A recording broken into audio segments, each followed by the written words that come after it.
kayo po ay ginagamit ng Lord or gagamitin ng Panginoon in a little bit wider scale or may papagawa sa inyo ang Panginoon, normal po yung bibigyan kayo ng talagang kakaibang trial. Ang hirap po talaga ng buhay ko, sa totoo lang, no?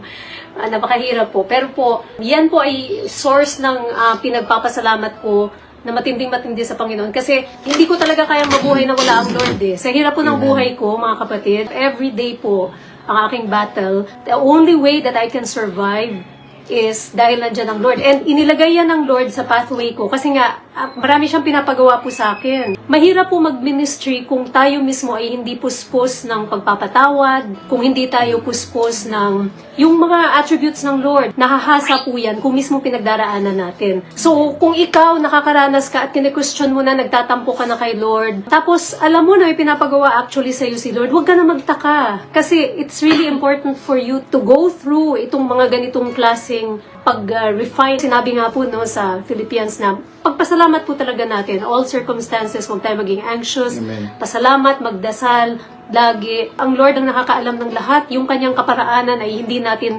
kayang intindihin. But it's always for the good of those who love Him. Amen. Ito po mga binibigay sa inyo na mga kahirapan, pagsubok na parang, bakit kaya yung iba ang dali lang ng buhay nila? Kung ano man ang binigay sa iyo ni Lord, may purpose po yan.